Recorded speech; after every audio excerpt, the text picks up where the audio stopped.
Random question of the day. Do you wipe with just one hand or are you a switch wiper? I'm a switch. You have to get both sides. Like, I'm sure this is way more than you were expecting from this question. See, you have to get both sides, and I'm a stander. I don't sit when I wipe, so I actually stand up. So sometimes if if it is a bit of a if it's a squeaker, generally I don't worry about it because I kind of do this, like I'll get in and then just kind of squeeze and sort of whoop. Can you see what I'm doing here? Just sort of whoop.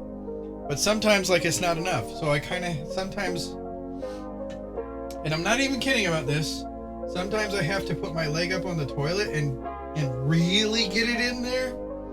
And if it's a switch situation, then I do the same thing over here.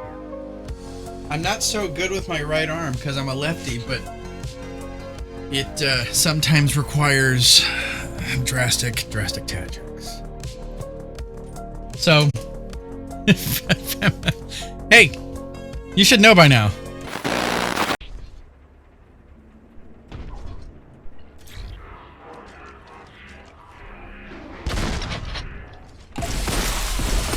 Fuck!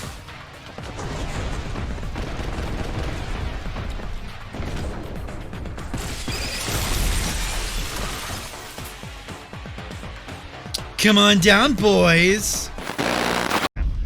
I had to fight Walmart to get this goddamn lava lamp. It's my fucking lava lamp. No one's fucking touching it.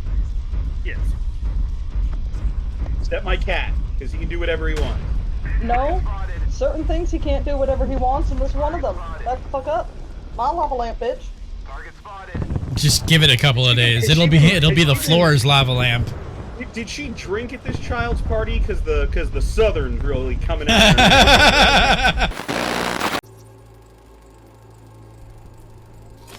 Go restock. I'll take the register. How about you suck a bag of dicks, okay? We have a deal today on 2 flavors. Connie. Oh, fuck! Everybody! Damn it, I knew it! Damn it, Lotus. Ah, she got my 3D glasses all sticky.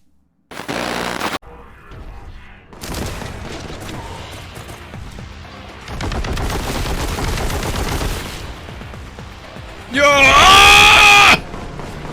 Yeah! There's a line from a TV show way back in the 80s or early 90s. John Cleese. It was a sitcom. John Cleese came into the TV show as like an ex, like a crazed ex, and he goes into a gun shop and he's looking around and he's enjoying stuff, and then he finds he's like he picks up like a frickin' Law rocket launcher. Might have been an RPG or something. He's like, what would this do to, say, a person? And the gun shop owner goes, turn him into paint?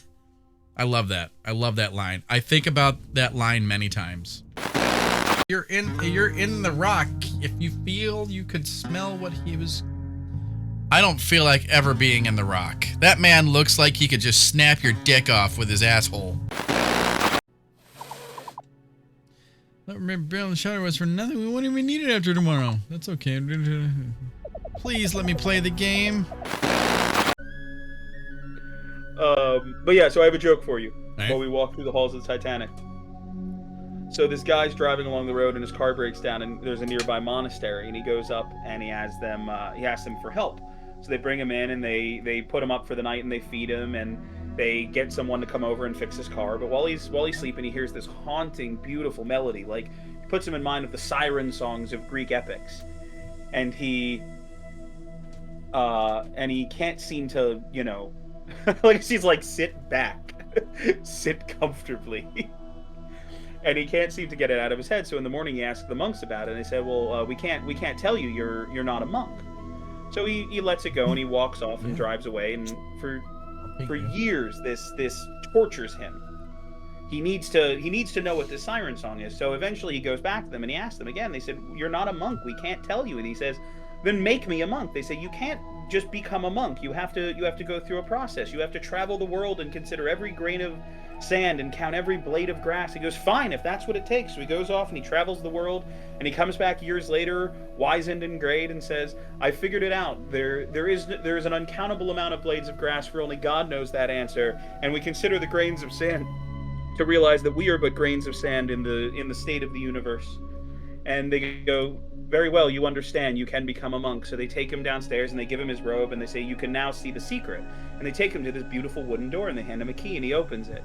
And behind it another door made of gold. So they give him a key and he opens that. And another door made of ruby and emerald and silver and platinum and down the line. And eventually it comes to a final door made of diamond. And they say, this is the last door. Behind this is the secret that you have wanted to know all of this time. And they hand him the key and he's trembling because this is his life's goal, was to see what's behind this door. He can't comprehend the idea of what it could be, but he also is afraid. And he opens the door and he looks inside and sees, well, I can't tell you, you're not a monk. Oh, I was sitting there going, man, this is a long joke, and you fucking dick.